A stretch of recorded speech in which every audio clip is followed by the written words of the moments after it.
because this might be the inner chronicle of what we are. And we have to articulate ourselves, otherwise we would be cows in a field.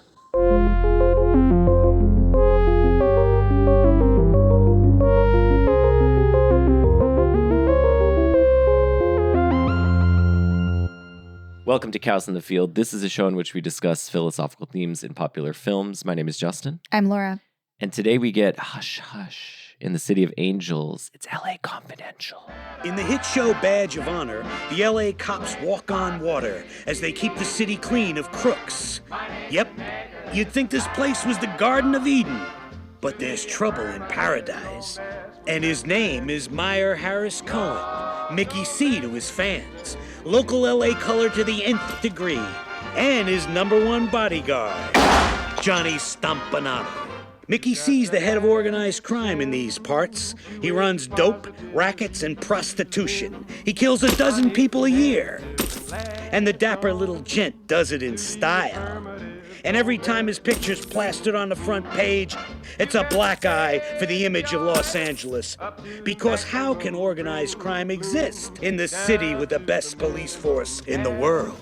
Something has to be done, but nothing too original, because hey, this is Hollywood. What worked for Al Capone would work for the Mixter. Mr. Cohen, you're under arrest. Non-payment of federal income tax. But all is not well. Sending Mickey up has created a vacuum, and it's only a matter of time before someone with balls of brass tries to fill it. Remember, dear readers, you heard it here first. Off the record, on the QT, and very hush, hush.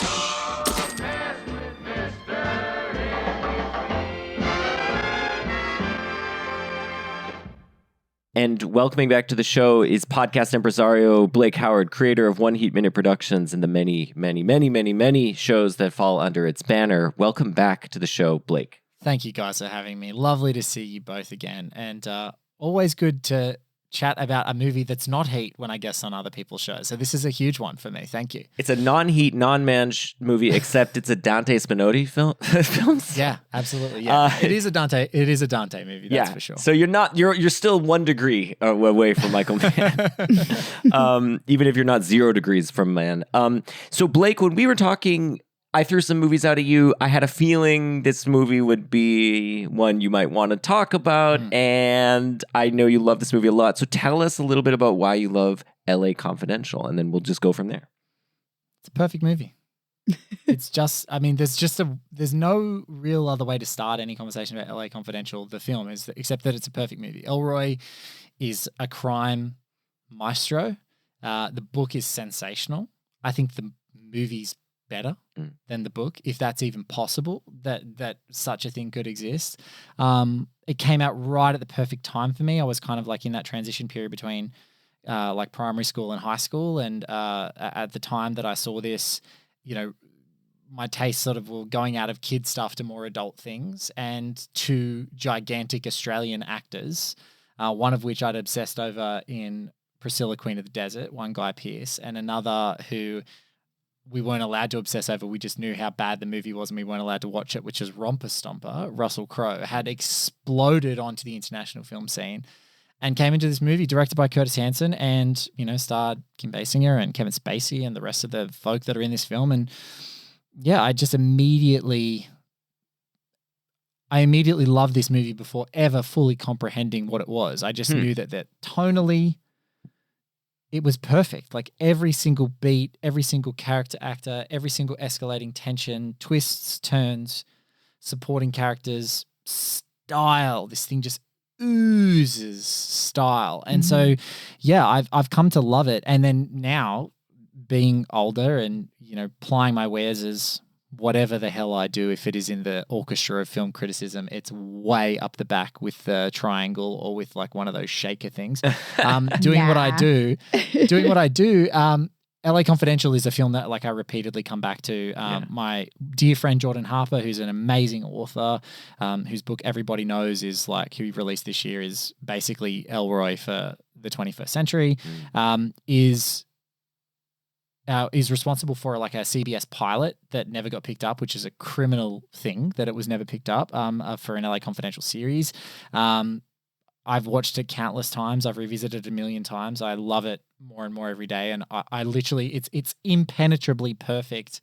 There's nothing that I see in this movie and go, oh, they could have done that better. Like every actor, every beat, every piece of framing, every location, it is just so stunningly put together that, you know, it's kind of in that kind of criminally, you know, the criminally under appreciated year, like around the Titanic year, where like everything's Titanic and everything's big, and it's like this is the crime movie that I think if you're talking about like a 97 movie, I've seen more times than any other. I don't even know how many times I've seen this movie at this point. Well, there's a lot of ways into this movie, and one is it's an LA movie, but another is that it's a noir. And I'm wondering, are you a noir fan in general?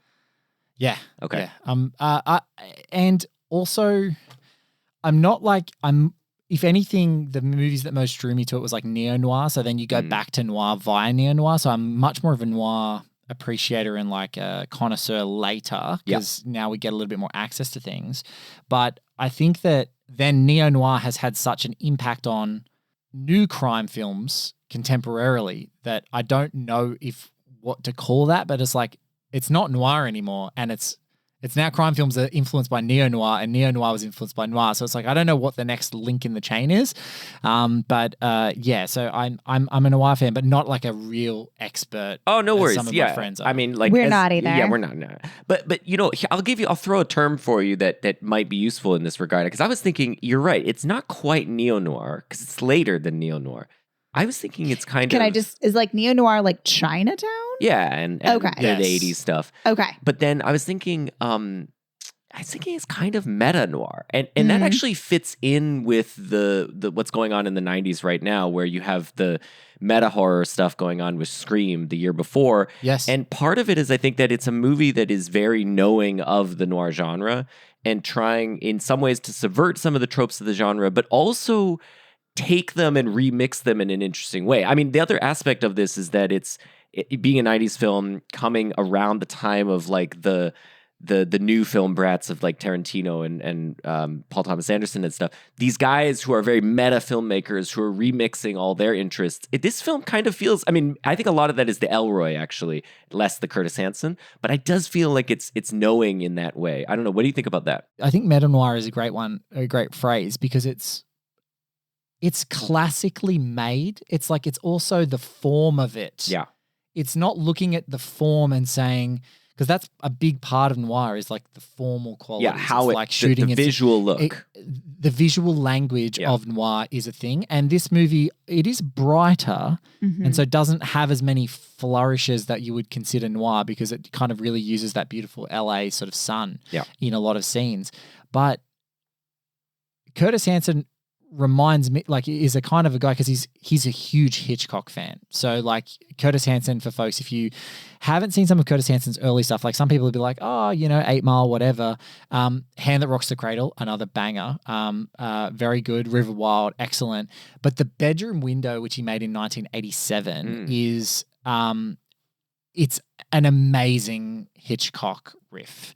And so he's a very classical filmmaker who loves that style. And so I feel like with him, where some of those others do these very meta noir, like they're self-referential, they're talking about it, they're constantly referring to it. I think he's kind of like an outlier there because he is just adhering to and loving and adoring the style of like 50s and 60s movies and going, I'm going to make it in that style with the cast, with the outfits, but I'm going to use some of obviously better technology and those sorts of things. And I'm not going to be wedded to black and white.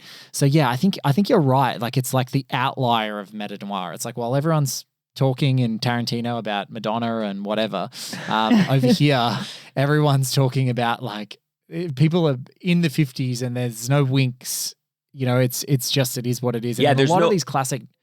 That's right. There's no winks. That's right. It's not like it's trying to be trying to be cooler than the genre that it's engaged with.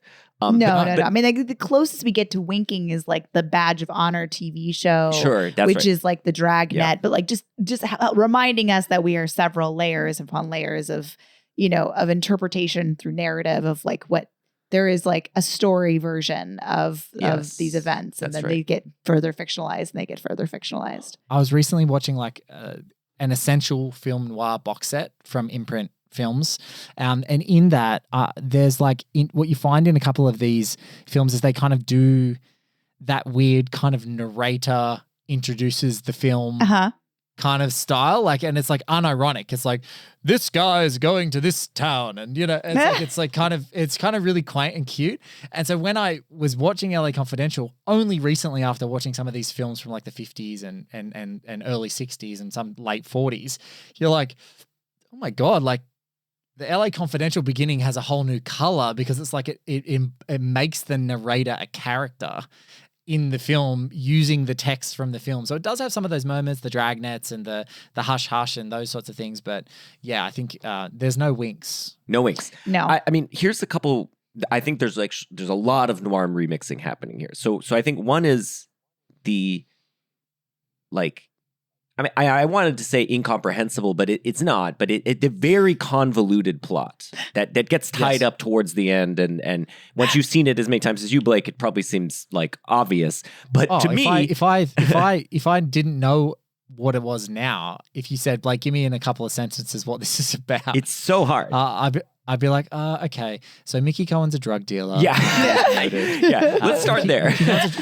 Mickey Cohen's a drug dealer who is murdered. Yeah. And he's taken to prison, and his second in charge is murdered, and there's a power vacuum. And then all of the other people who you would think would fill that power vacuum are murdered.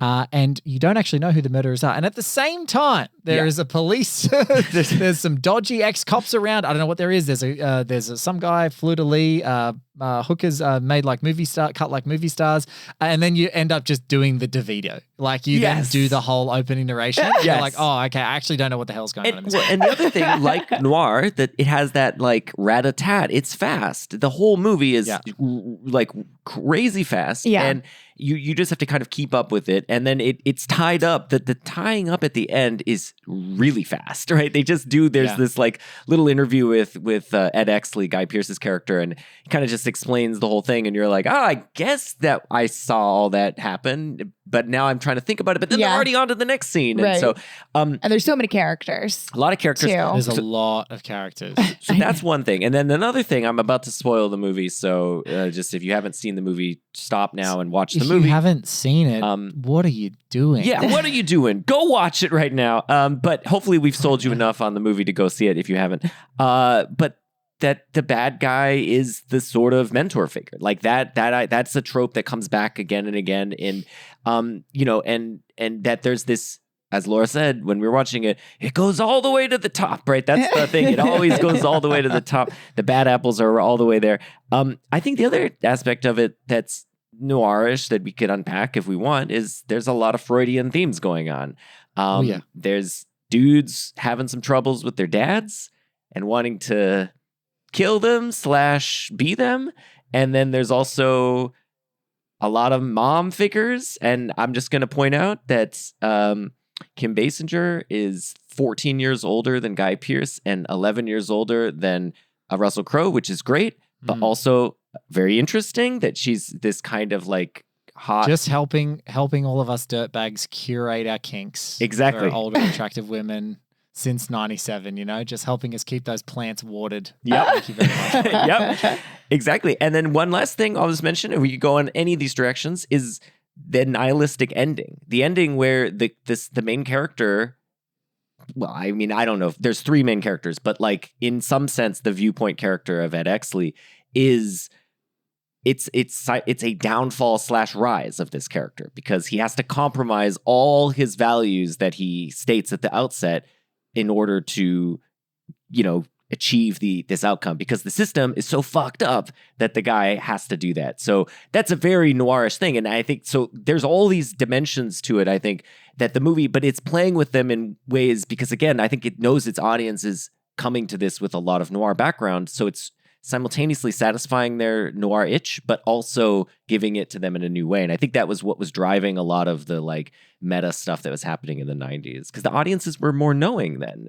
Yeah, and I think also there's something about you guys know this. You know, this is a show where you guys unpack a hell of a lot of movies, and some of the movies you're going to really they're going to really resonate with you. Some of them you're going to feel lost. And I think that there's something that's really deeply under appreciated about certain filmmakers where you'll just give them a go, right? So in this movie, you may not know what the hell's going on, but because everyone is so good, Yes. Yeah. and the filmmaking is so amazing, you're like, I don't really know where this is going. Mhm. It really doesn't crystallize into what's happening until like, you know, the Rollo Tomasi moment, Kevin Spacey gunned down by James Cromwell's Dudley Smith. Yeah. Boom.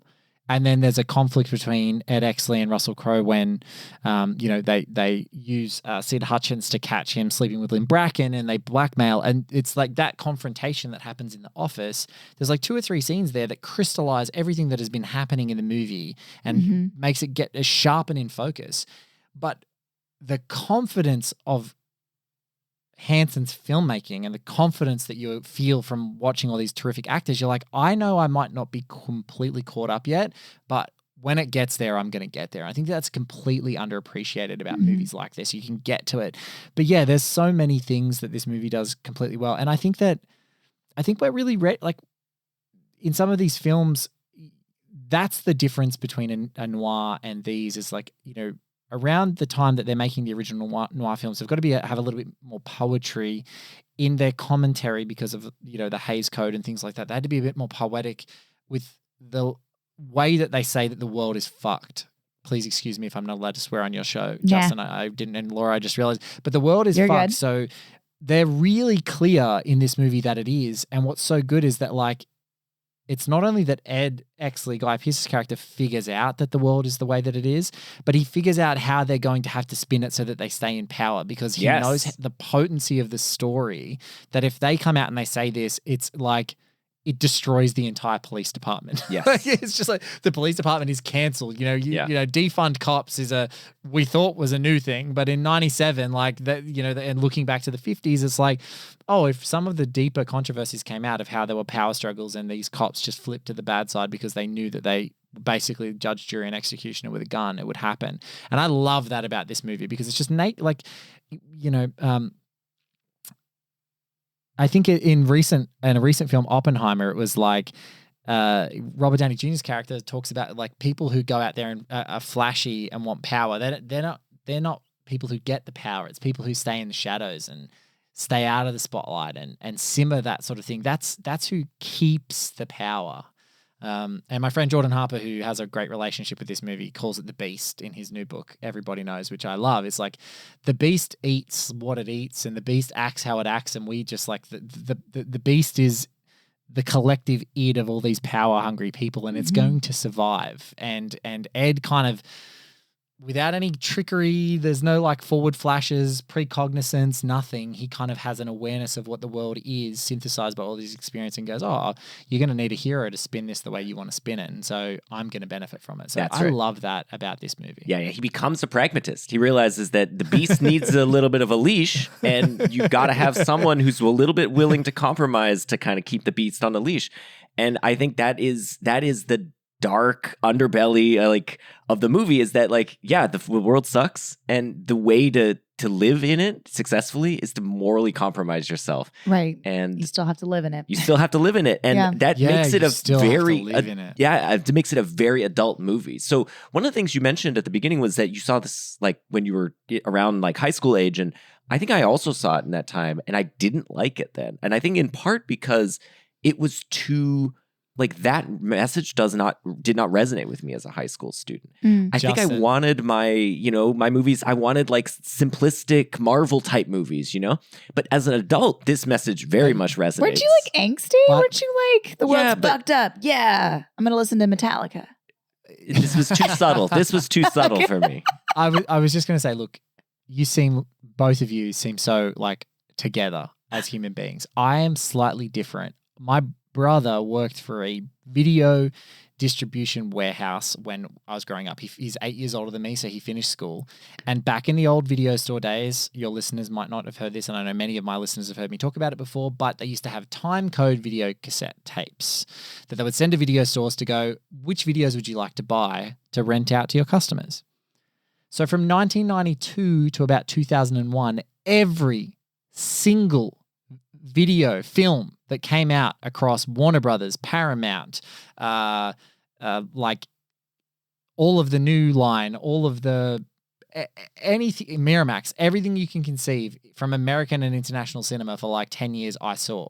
So I saw every movie from like that entire American New Wave. So by 97, I'd had 5 years of the American New Wave from like Robert Rodriguez's El Mariachi and Quentin Tarantino's Reservoir Dogs and you name it, like, you know, Clerks, all those things had been in my eyes. Like I'd seen everything. And so by the time I got to this, like I'd just become more accustomed to it because like not a lot of people, I mean, man, if I had a letterbox back then and I just had a diary, like people would have thought I was insane. Like I, you know, on the weekends as a kid, I'd just sit at home and watch like 5 or 6 movies easily. And like other kids are like, they go to the video store, they might get a few weeklies, they watch a few things, people in their house watch them. But I was like a lunatic. So by the time I hit this, I was like, wow, this is just like an open the third eye movie. I was like, oh, That makes sense. No, that makes sense to me. I think that speaks exactly to what I'm saying, which is I think this is a movie for people who have a bit more movies under their belt. And I just did not when I first saw it. And I think that's partly why I didn't like it. Yeah,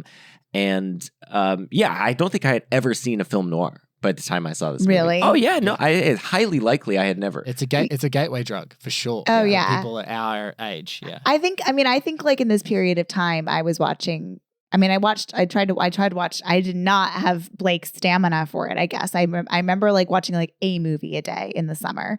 But I love murder mysteries and crime stories. And so like, yeah, I was like remixing sort of just by accident. I was watching Hitchcock and Chinatown and LA Confidential all at the same time, and Brian De Palma. It was like all just like a big soup for me. So I didn't really understand what influenced what but it was great. I was going to say that's awesome. All of those things are talking to each other. Yes. Curtis Hanson's Totally. adoring Hitchcock. De Palma is adoring Hitchcock. Hitchcock is himself. So then you're seeing Adoring those things and Hitchcock. you look at Yeah, He's adoring Hitchcock's Hitchcock. adoring Hitchcock. Yes, of course. Yeah, and the Chinatown is something else. So, okay. So here's another thing to like, you know, in way in which this movie, like, I think embodies a certain kind of knowing noirness. One thing that's like happens in a lot of noir films is you get a portrayal of masculinity. Like all these dudes at the center of noir have all the, you know, they have their foibles and often they're taken advantage of by the femme fatale, but they also have a kind of street smart, like knowingness and a kind of rugged individualist attitude. Like they're like, oh, I'm gonna, you know, I kind of know my way around the world, but I've got a heart of gold too, right? Like they're not like, they're cynical, but they also have, you know, they do the right thing. They know how to do the right thing. What I think is kind of interesting about the film is that when the character arcs of the 3 leads, so the 3 leads are Ed Exley, played by Guy Pearce, Bud White, Wendell Bud White, played by Russell Crowe, and Jack Vincennes, played by Kevin Spacey.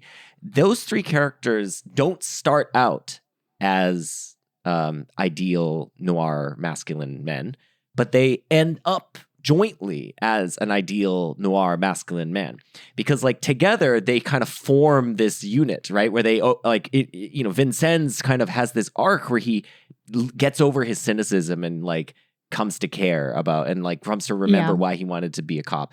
And Bud like becomes a detective, right? He goes from being like a brawler to like being a detective and someone who can like find his, you know, I don't know, like actually like solve the crime and not just be somebody who is beating up men for beating up women.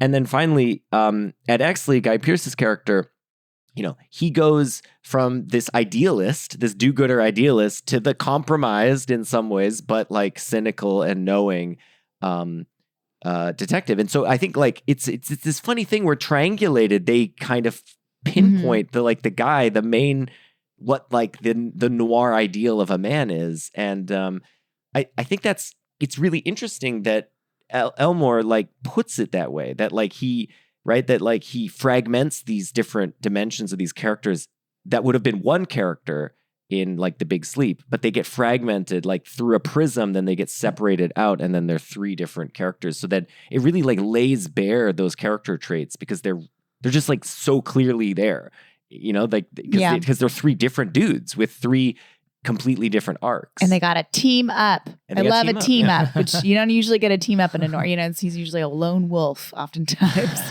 That's true. Yeah, but I think that I love the nuance of that because all of these guys are broken and deficient anyway. Yeah. Like it's kind of like unrealistic to have this singular noir guy who's like got it together. No noir guys really have it together in any way, but it's really interesting to think that like the idea, like the ideal of being an individual, it doesn't rest on an individual's shoulders to land the movie in that regard. And all of them, I think, they see in their peers what they lack, which I think is a great storytelling touch. It's because like Bud originally hates Exley for all the things that he is not, and then originally comes to admire all the things that Ed can do with what he doesn't have. And similarly with Ed and Bud, he's like, oh, he's just a brute and da-da-da. He's like, no, he's tough and he will fight for what he believes in. He's loyal and in ways that he's had to dance around because he's not the traditional sort of bullheaded guy. He's a new version of what is going to be there. And he doesn't want to be the cynical Jack Vincennes. He doesn't want to get to the point where you're just using your status and these sort of cushy PR jobs to kind of go and swoon the latest actress or whatever the case may be, pay off a dirtbag like Sid Hutchins, played gloriously by Danny DeVito. Like he doesn't want that. He actually wants to do good. And when he realizes the ramifications of some of the wheeling and dealing that he has to do, he's like, no, there's something bigger here and it's staring me in the face. Yeah. And I'm blind to it because I'm thinking about myself. And I think that's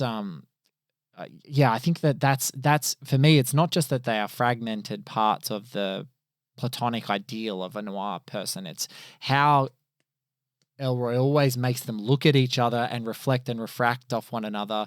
And even when Exley's talking to Vincennes, he's just like, no, you got the wrong idea about Bud White. Like Bud White's got some qualities and even though Bud doesn't understand how Jack works, he knows how smart he is because he's been able to leverage that position. So it's these weird things of envy and admiration, frustration turning to admiration that it's so perfect. I said Elmore. I'm sorry. I should have said Elroy. Oh my God. I'm sorry. That mistake gets made all the time, I imagine. I blame. Yeah. We're talking about 1997.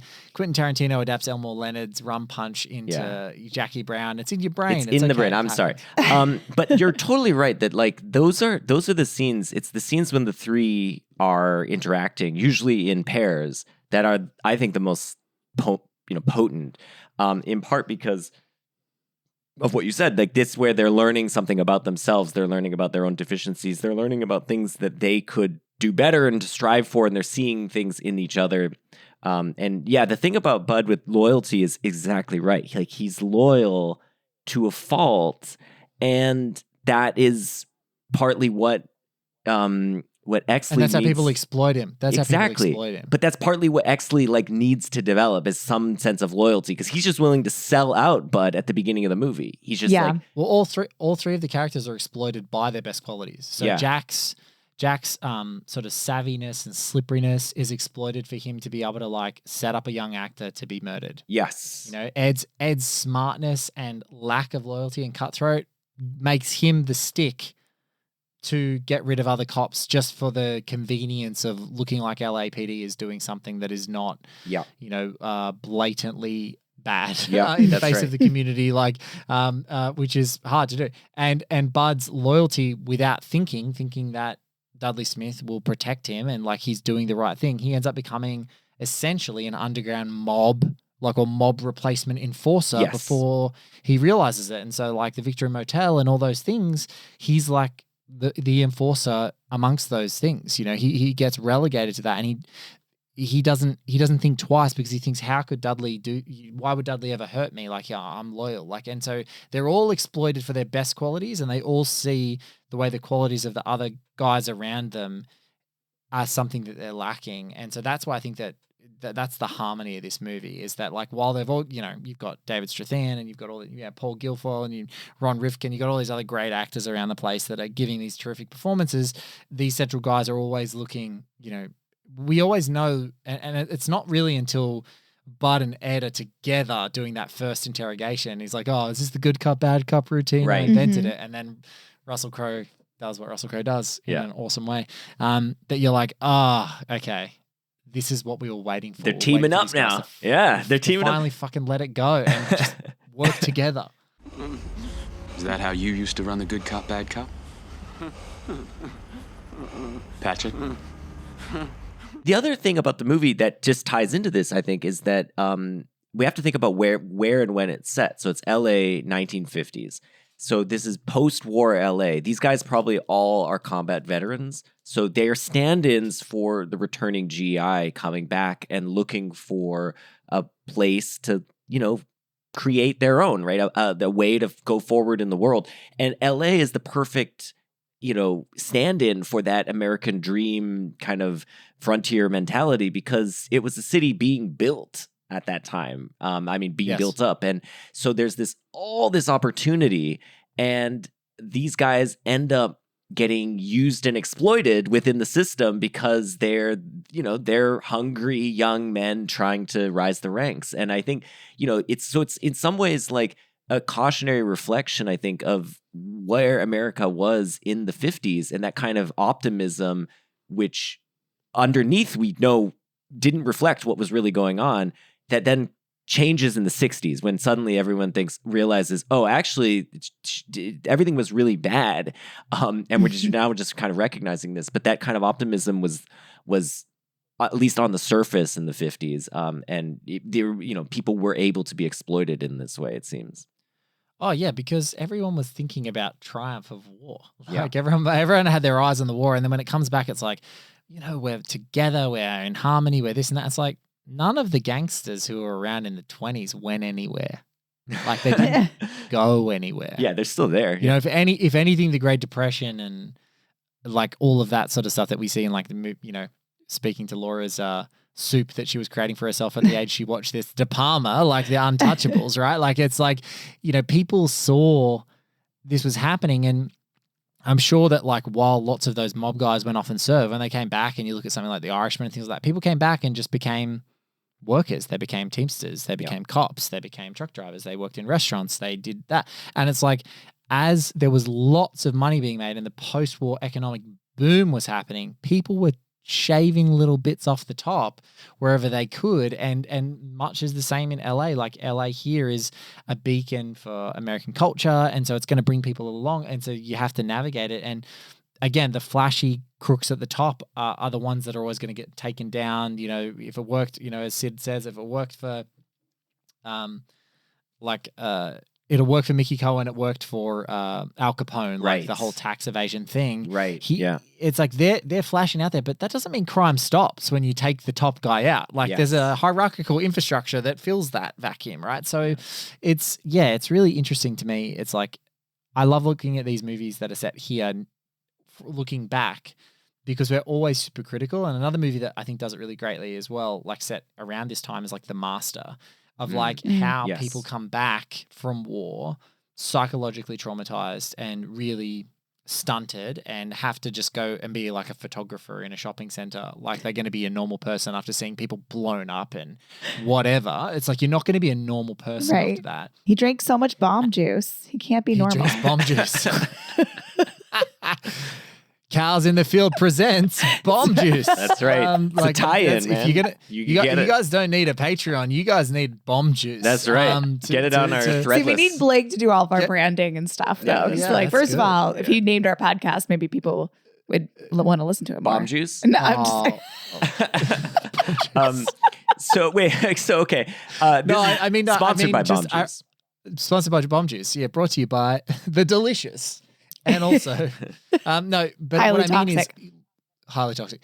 Looking back, whenever we look at that post-war period, I love the films that interrogate it. And this does it in a subtle way because it's not as pronounced as, some of those other things. They're not direct themes, but it's a way to look back and go like, no, America wasn't just like this beautiful, wonderful place where we, the birth of teenagers and all that sort of stuff, the pre-Rebel Without a Cause era. It's like, no, there was some dark shit going on, and there was some racial politics that were at play, and none of the things that we thought were fixed were fixed. We were masking over it with a war post-Great Depression.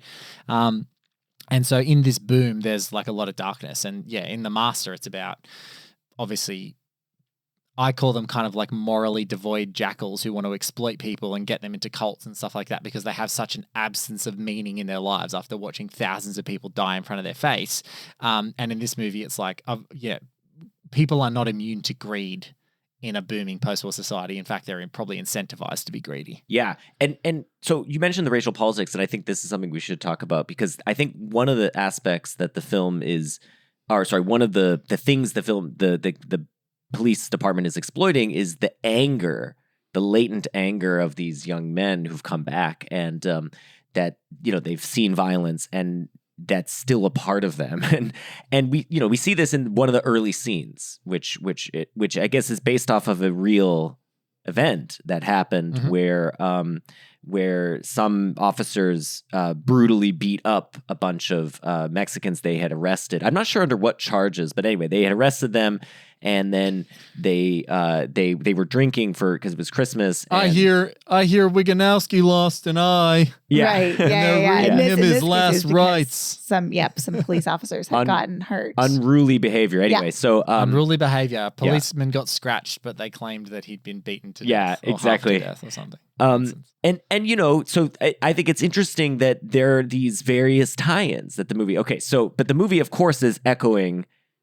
There's the real event that happened, whatever they called it in the movie, Bloody Christmas, and then there's the Gangster Squad, which is a real thing that was created in the 50s in LA that is modeled by like Dudley's little crew that he creates, where they just go take people out to these this motel and interrogate them and beat them up and everything.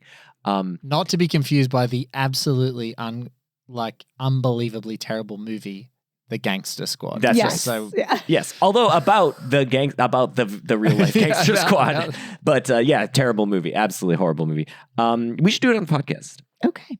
Okay. And Laura's like, but then don't do it, Laura.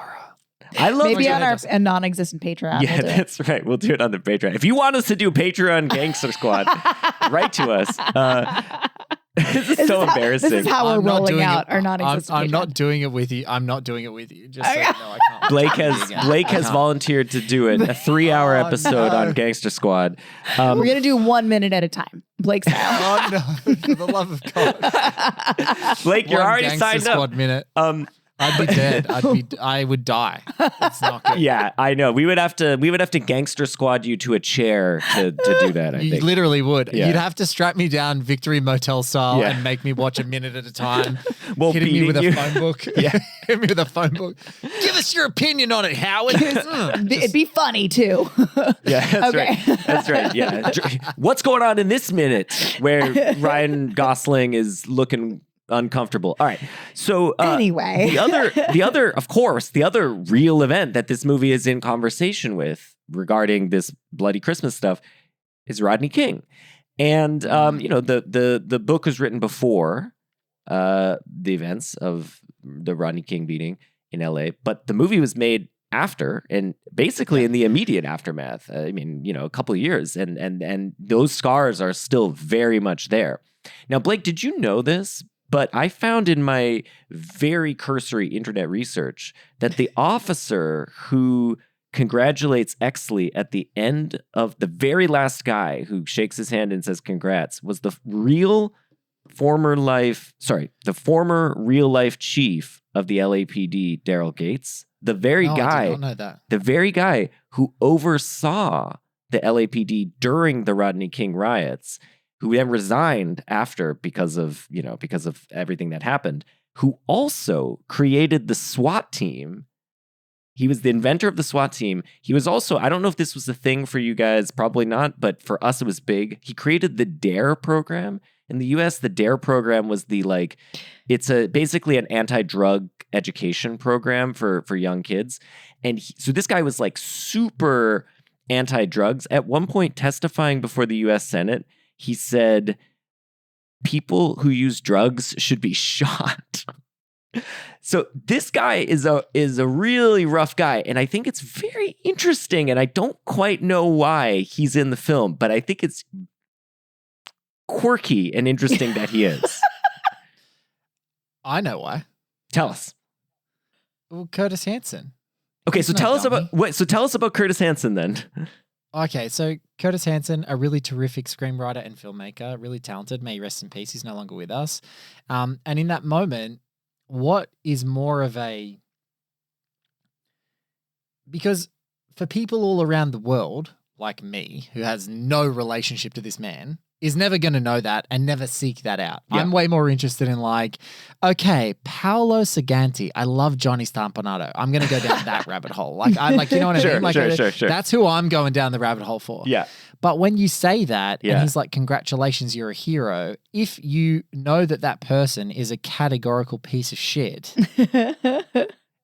and you're presenting it in the 50s, you're basically drawing a nice line without, you're taking a lot of poetic license, but you're drawing a nice line and going, this guy would be the guy who would think that that the story about who Ed Exley is a hero. Yeah, okay. Because the hero is maintaining power. The Yeah. hero is keeping them in power to do bad shit and to plant guns on black kids who haven't committed these crimes and to have cops that do all this sort of stuff and spin the story in a way that does it.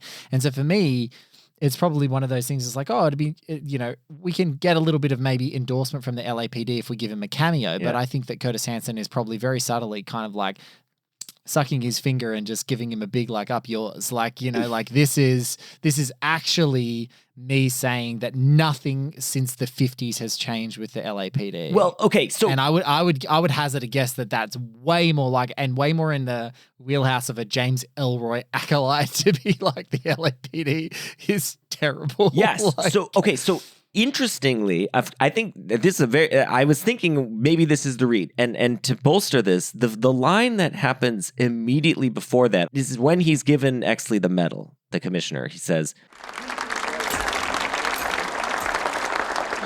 Next year, the LAPD will move into its new facility. With leaders like Lieutenant Edmund Exley, the image of fat cops stealing apples will be left behind forever, and Los Angeles will finally have the police force it deserves.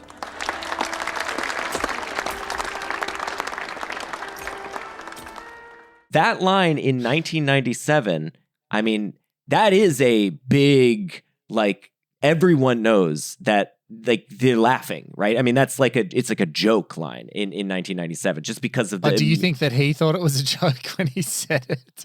I think he would probably think that it was like a great line. Oh, the character? Was like, the actor. The actor who, like, sorry, the real life police guy who's saying that line. Well, I don't know. So I don't think that was that wasn't the that wasn't the guy. cop. Sorry, yeah, I got that was the confused. commissioner who says that line. He just says congratulations. He just says Exley. congratulations. Right. He kind of passes by him. I don't even think we see his face, as far as I know. Oh, but so that's like a real secret that Curtis Hanson yeah, put it's in one there. of these like trivia lores like you can find on Wikipedia. But no, that line that was written by Curtis Hanson, I think, is very much speaking to what you're saying, which is like, that is a big, like, of course, this is obviously, that's like a farce to say something like that in, 5 years after Rodney King. And then to follow it up with Daryl Gates is the one who's shaking his hand after saying congrats and passing him by. I mean, that's just like the cherry on top. I mean, if you want to think of it that way.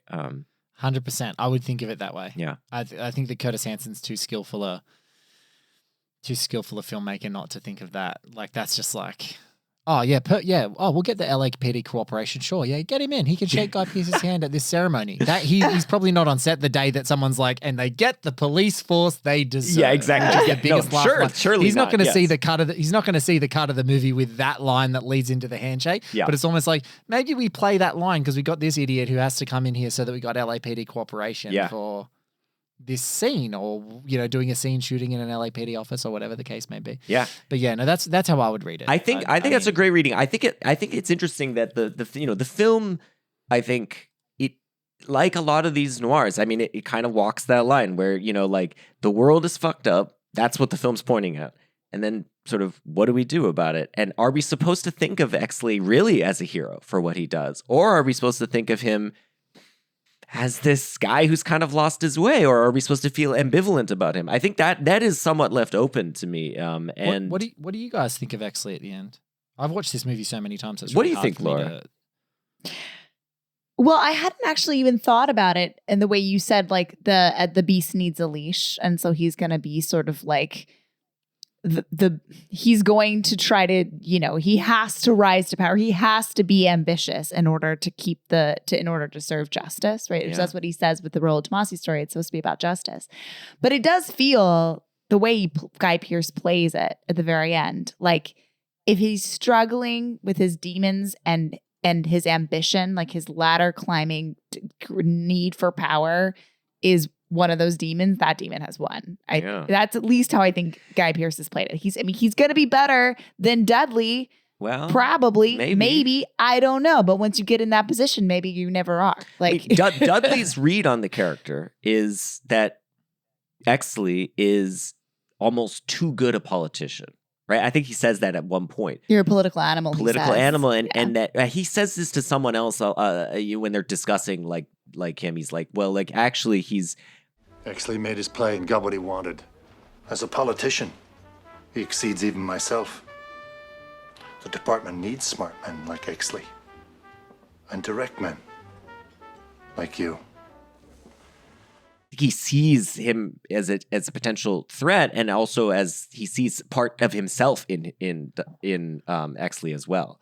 And so one read of, I think Dudley's read on him is that like he can't be controlled, but he might be corruptible just on his own because he's so taken by these political machinations. I guess the question is, and I'm curious what you think, Blake. I mean, do you think enough of the moral center of Exley remains at the end to be the guy who's reining it in, or do you think he's kind of lost his way? I don't think he's lost his way. I think the thing that's comforting about Exley is that there are no moral absolutes. Like I always think like that Victory Motel scene when it is Dudley out the front and he's like, listen, his son, like, we'll wrap it up, and he just guns him down. Yeah. In that scene, it's about he's a political animal because he's in his maneuvering. He knows that he's just gunned down a cop who is bent as, and he's going to rise in the LAPD, maybe or maybe not. I think they're going to be way too cautious of him because he is a political animal. I don't read him as going right up the ranks just yet, but I always think that he's better than Dudley because I think that he had to see all of the ways that he had to compromise, but he's not, Dudley is like completely amoral. Whereas like there's a sort of like essential vigilante justice that by the end of there, you're like, oh, for the love of God, Ed, shoot this prick. Well, definitely we want him to shoot him. You are baying for his blood. Yes. You're like, get rid of him. He does not deserve to be alive. So I haven't thought too much about how he then goes on. But I think the thing I'm comforted by is that he kind of understands the spectrum. He's been coached and kind of mentored by Jack. Yes. He knows what it takes to be like with Bud and how loyalty can be exploited. Yeah. But how he needs to be tough. Yeah. And he also knows how being a political animal and trying to look 3 steps ahead can also be exploited because you're predictable. Yeah. You know, he's confident, therefore he's more predictable. And so he's kind of very calculating, but also I think really he's always been out for himself, but I see that he would look more to people that he could trust around him in that environment and just know that there's probably very few people that he can trust because literally the last person that he could trust is about to drive away. Yeah. You know? Yeah, no, exactly. The last 2. It's like Lynn and Bud. Yeah. They're about to drive away from LA and he can't trust That's anyone it. in that Exactly. department. The knives will be out. The knives are out and they'll fear him. Yes. Now here's the cynical take is that the system prevents him from working morally within it.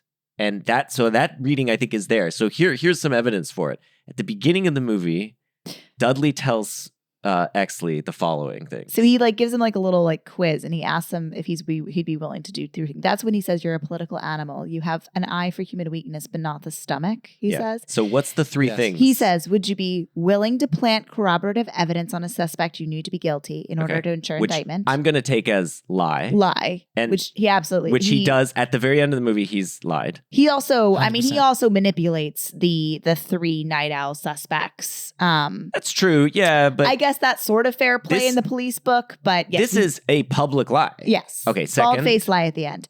Would you be willing to beat a confession out of a suspect you knew to be guilty? I mean, he would be, or he'd be willing to let Russell Crowe dingle somebody out of a window. Exactly. Listen, if you want to let Russell Crowe dangle someone out of a window, he's really the man for the job. Yeah. Exactly. Can we say? Exactly. And then, Number 3, would Especially you at that time, 97 Russell Crowe. oh yeah, Oh. he's in peak form. Yeah. Um, Number 3, would you be willing to shoot a hardened criminal in the back in order to offset the chance that some lawyer ... Yeah. And so all of the 3 things that Dudley sort of, in some ways predicts, these are like the Chekhov's gun in some way of the film, come true. And you might think, like, one is that like these are the necessary evils that one has to do to like There's live in one this world. caveat that I want to give you. Yeah, There's yeah. one caveat because I think the read is great. At what point did we ever think that he'd be doing it to cops? I think Right. that's where Dudley's math, he's right. Dudley, to maintain power in the cops and to get to his position, would plant corroborative evidence on a suspect, would shoot someone in the back so the lawyer couldn't get to him, and would beat a confession out of someone to maintain his power. They hang the district attorney out the window. Yeah. I mean, until he wets his pants, right? Yeah. Right? So number 1, there's a confession. He absolutely lies to Dudley's face first about never hearing of Rollo Tomasi and all this sort of stuff. He's lying yes. to keep the fact that he's continuing the Night Owl investigations with Bob White. So there's that other lie where he lies straight to the cops, and then he shoots the police chief in the back and kills him. So I think that's all of the things that you have to do to be a great cop and maintain the power of the police. He does to the cops.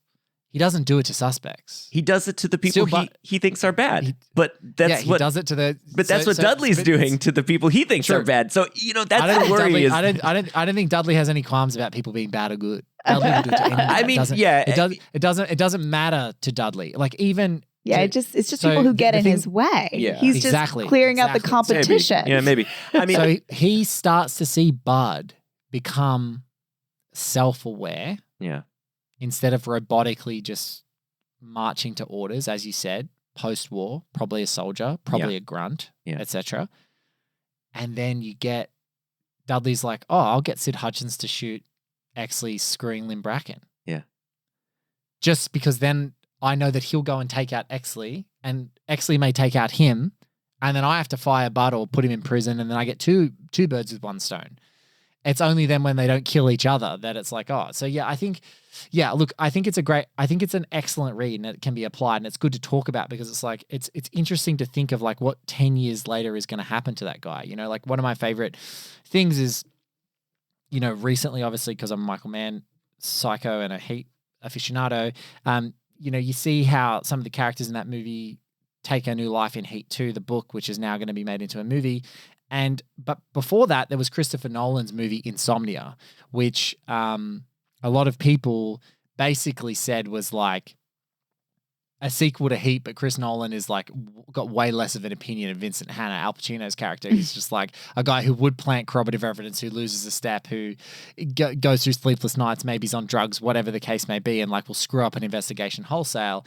So here it's cool to think about, but I think that what I love about all those things is they're all things that he will do to maintain power in the police, and ultimately Ed gets to do it to people who are the power brokers in the Los Angeles police department. He shoots the biggest cop in the back. He hangs the district attorney out the window. Like they're good. I mean, the worry is this: once you compromise once, it's a lot easier to continue to compromise, and then maybe you're down the road.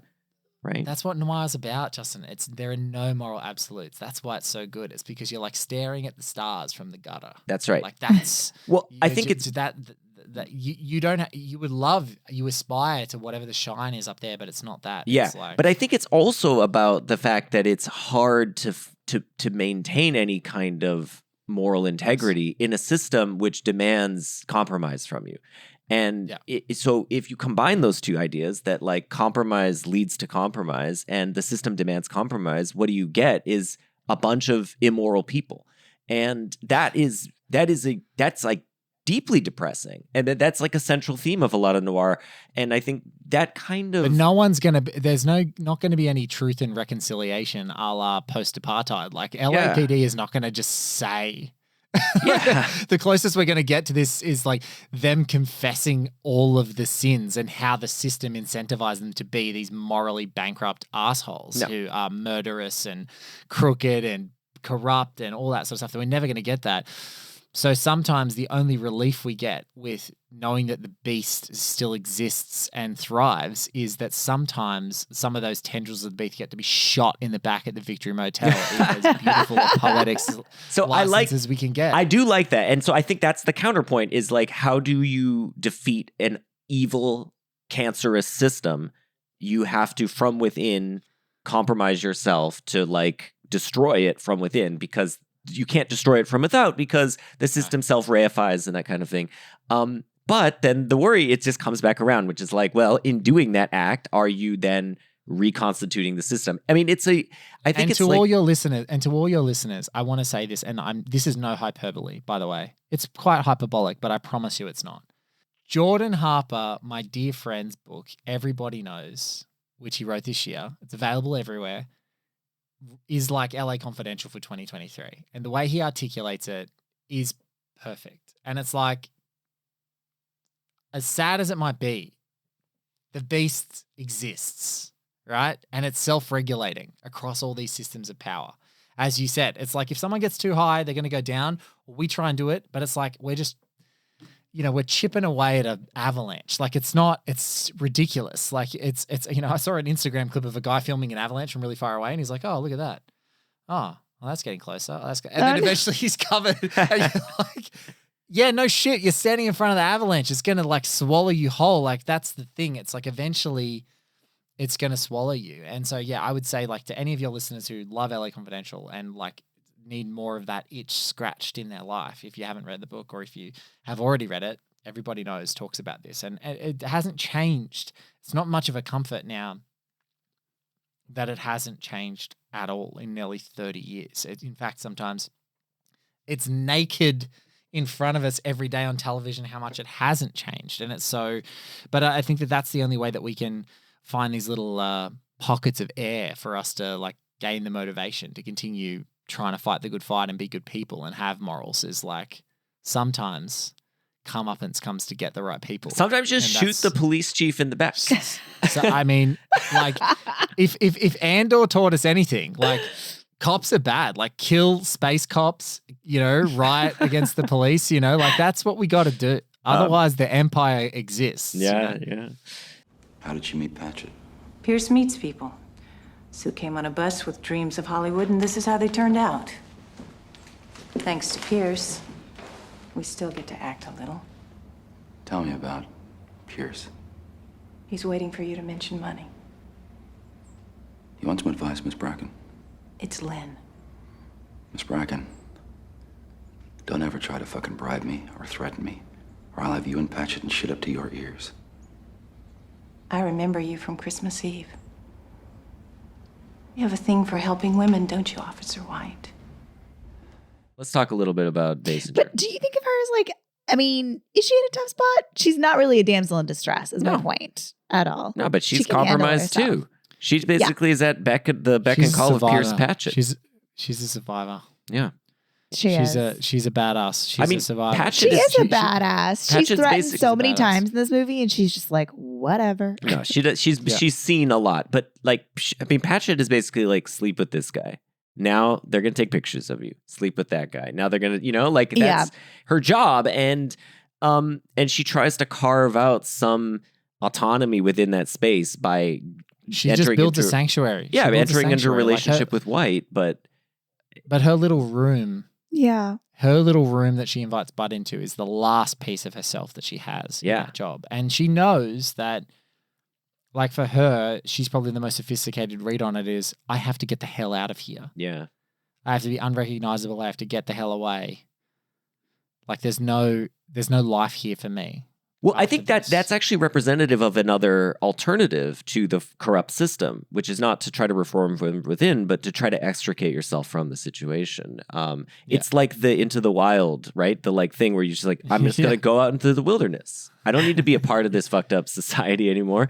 I'm just going to get out of here. And don't eat the berries. For the love of God, do not eat the berries. Can you please just like put that Eddie Vedder song in there real quick? Society, you're crazy breed. I hope you're not lonely without me. Oh yeah, sing it. Give us a couple bars. Society. Yeah, we used to sing that song a lot to each other. What does it go? He's like, I hope you're not angry if I disagree. He disagrees about society. He just disagrees. Well, look, I think Lynn disagrees in some ways. She's going back to Arizona. Obviously, she's not leaving society, but she's leaving the hellscape that was LA for her. And that is an option too. And Bud takes that option. Mm-hmm. And I think, that's... he's outie. He's out. If only we could... I mean, that's the end of Miami Vice, right? In some ways. Right? That's... No Pearl Jam at the end of Miami Vice. No Pearl Jam, but, that's... Isabella, Gong Lee's character. Yeah, Gong Lee's character. She gets out, right? And, and Colin Farrell doesn't, but... at least she gets out and that dream, right? It's like, that's the dream of all the Michael Mann characters, is like to get out. And they can't. They can't help themselves. Yeah.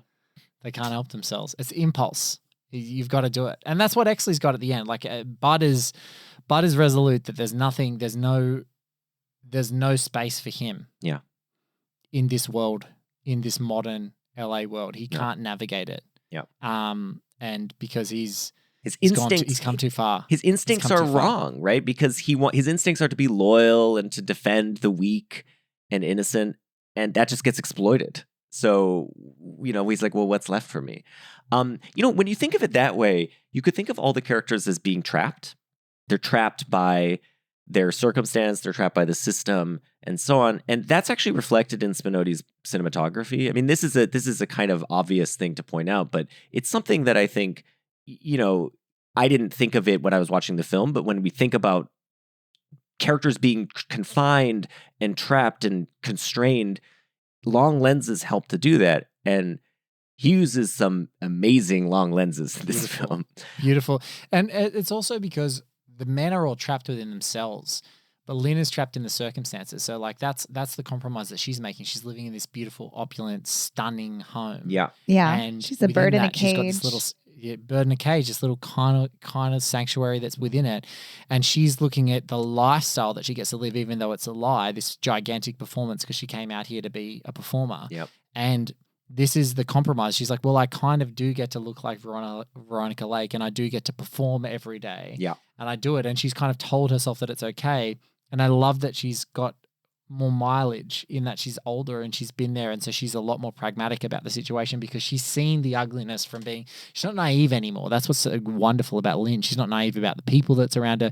She's not naive about the darkness that's around her. She's just like, look, I can be in this tiny little spot here on the fringes of this bigger thing. And that's where I need to live. I need to eke out my existence there. Mm. Basinger won the supporting actress, but I do, and I think she's great in the film. And I think the character is understated in its complexity in her performance. But I do want to ask you, Blake, do you have a favorite performance in the film? Man, we've stumped Blake. It's so hard for him to pick. It's tough. I know. This is a tough one. While he's thinking, I just want to say one more thing about Kim Basinger, which is that the costumes are phenomenal. Yeah, she's got everything she owns has got like this amazing sheen. It's a sheen. Yeah, to it's a it. lot of like. And they're also like complicated in how they come to like. I think there's one scene where Bed's like undressing her. I'm like, I don't even know how he knows which part to pull on at this point. Like it's crazy. But yeah, the dress she wears when she's got her hair up, her updo, and she's like, now I'm going back to Arizona. This is my Arizona dress, and it's like kind of like a sundress, and it's got a bunch of buttons in the back and some really nice. It's a really nice silhouette. Anyway, she looks, it's just fabulous.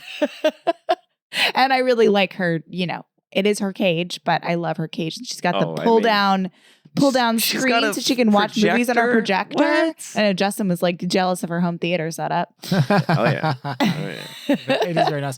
I honestly, it's a 3-way tie because on any given day, I think about Kim Basinger because I love how aware she is in amongst it. So usually the kind of noir bombshell is nowhere near as aware. She's younger. She's not as savvy. She's in a panic, and she's like ice in her veins. She's like DiCaprio in The Departed. Like she's like, my hands don't shake. You know, she's as cool a customer as it gets. I love Russell Crowe so much as Bud White. I think it is one of his most. It is truly so pure and explosive, and he's just burly, and there's just nothing. You can't recast him. Like you can't do no offense to Guy Pearce, but there could be others that could play that character of Exley. I do not think you can do Bud like as good as Russell Crowe. Like Bud White in the book is this mammoth dude, like kind of like the guy who currently plays Jack Reacher on the Amazon show. Like he's massive. But Russell Crowe transforms what you envisage that character could be because in his diminutive stature, he's still so imposing. And truly, Guy Pearce, his two best performances are Priscilla, Queen of the Desert, in my mind, and this Ed Exley as in LA Confidential, because he gets to be smart, he gets to be slick, he gets to be so devious, and then that sleekness and stuff gets stripped away, and when he gets bloodied and beaten and he has to like get to the grit that's at the center of him, it's so layered a performance that I marvel at it.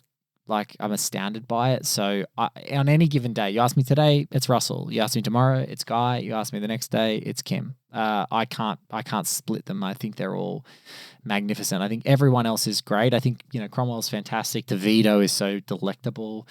Simon Baker for 3 seconds is great. Yeah. You know, like Ron Rifkin, amazing. Strathan, like totally god tier. Drip Lord, Dave Strathan in this movie is so fantastic. So yeah, like it's really hard for me to separate, but I think those three are just so hard to split. Do you have one, Laura?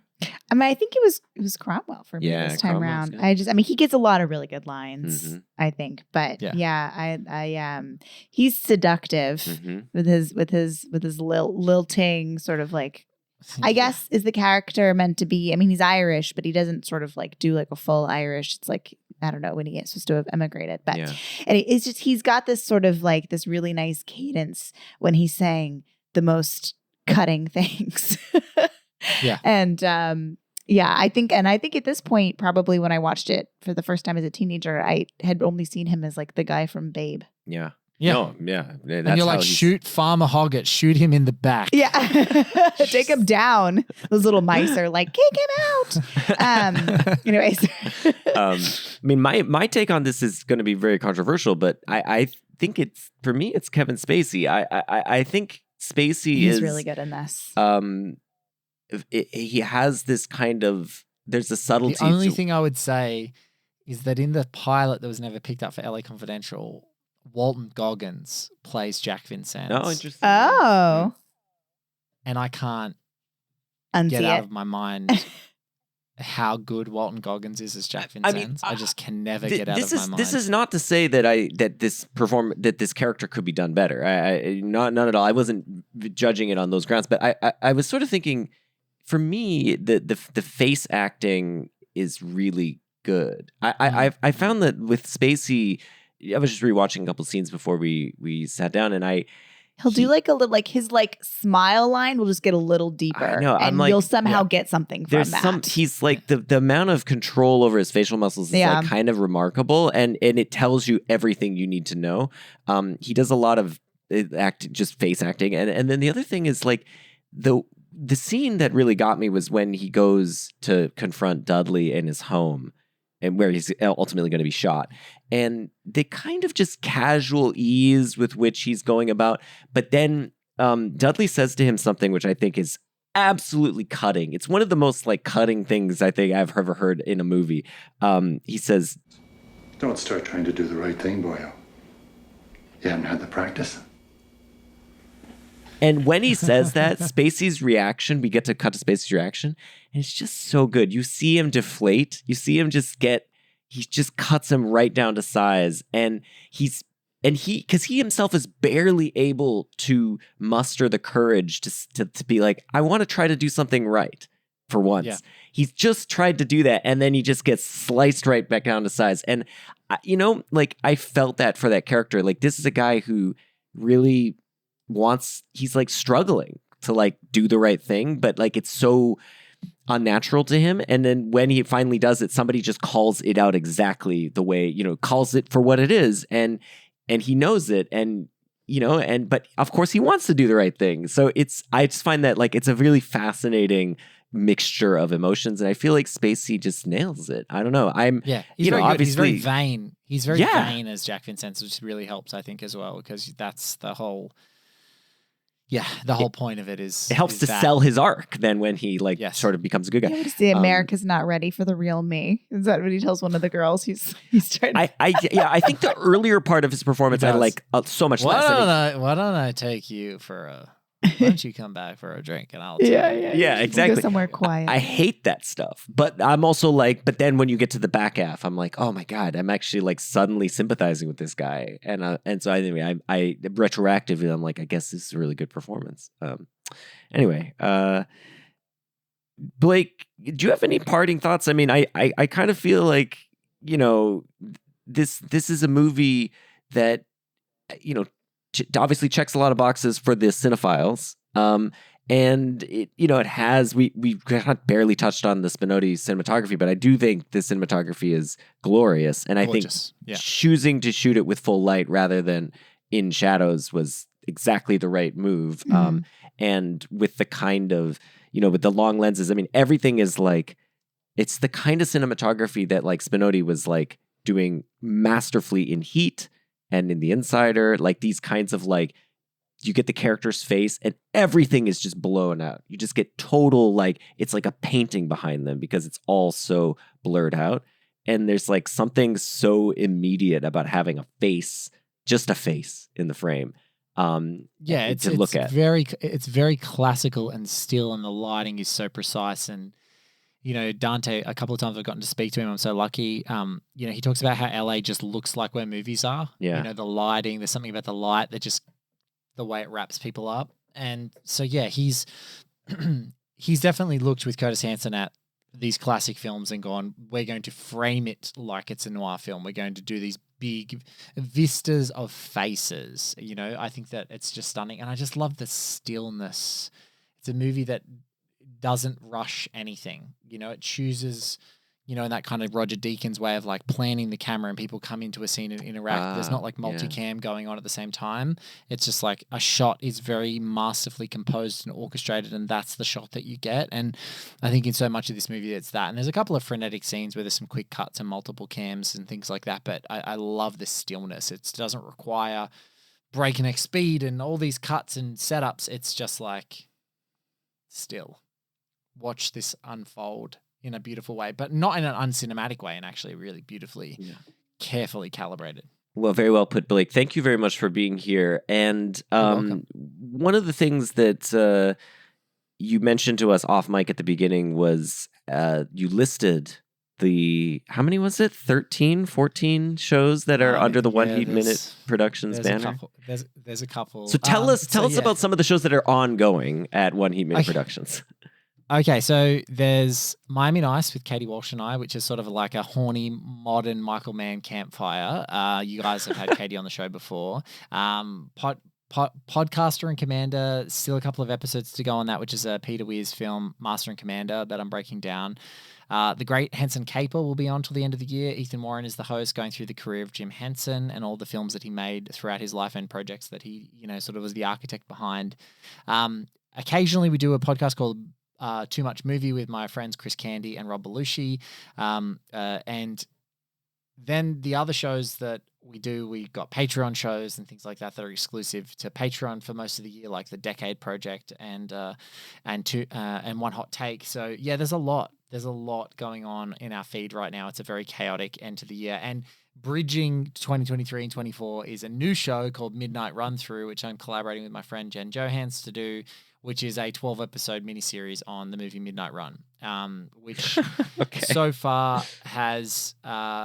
we've kind of gotten some great dynamic duos to come on the show and talk about it, and we have some great surprises on that as well, including a chat with the writer of Midnight Run, George Gallo. So nice. Really excited for that one to come. So yes. So, and where, there's a lot. And how do, so this might be confusing to some people. It was to me when I first got into it. How do people find all those podcasts? If you just go to oneheatminute.com, you can find all of them. Every single one isolated down into the different seasons that are on our shows. But if you just go to One Heat Minute Productions on Spotify or Apple or Pocket Casts or whatever your preferred pod feed tool is, One Heat Minute Productions literally has all of them there. And if you're lucky enough for it to have like season breakdowns or search functionality, if you're like Miami Vice, bang, they'll be there. You can break it down by the season. So I think we've done like including miniseries, there's like 15 seasons of the show that we've done, or 15 series of the show that we've done. Some of them went for longer than others. But some of the old shows that are there that you might be interested in are like All the President's Minutes, Zodiac Chronicle, Increment Vice, Last 12 Minutes of the Mohicans, Pod Thomas Anderson, obviously One Heat Minute. So yeah, there's a lot. But yeah, One Heat Minute Productions is everything that I do is there. Thank you, Blake. Thank you very much for being here. And people should really check out all of your stuff because it really is a treasure trove of a lot of different, very cool and very interesting perspectives on a lot of different cool movies. So thank you. Yeah, appreciate it. I love what you guys do. Appreciate you working through the time zones to talk to me today. And if people are interested in any of that, just oneheatminute.com. That's where you can go, and that'll lead you awesome to wherever you need to go from there. Thanks, Blake. And we are at CowsPod on Twitter. You can find us on the web at cowspod.com. And in 2 weeks, we will be talking to 5-time returning guest Emily St. James about the film Fred Claus for Christmas. So Christmas time episode about Fred Claus coming up. So see you guys then in 2 weeks. All right, we'll talk to you later. Bye.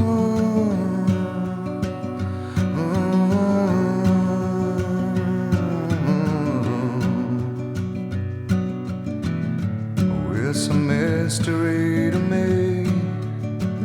We have agreed with which we have agreed.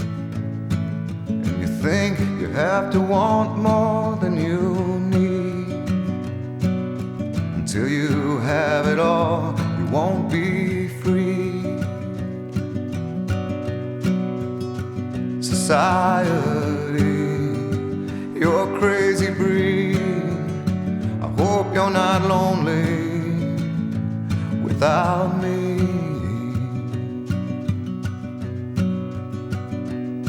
When you want more than you have, you think you need.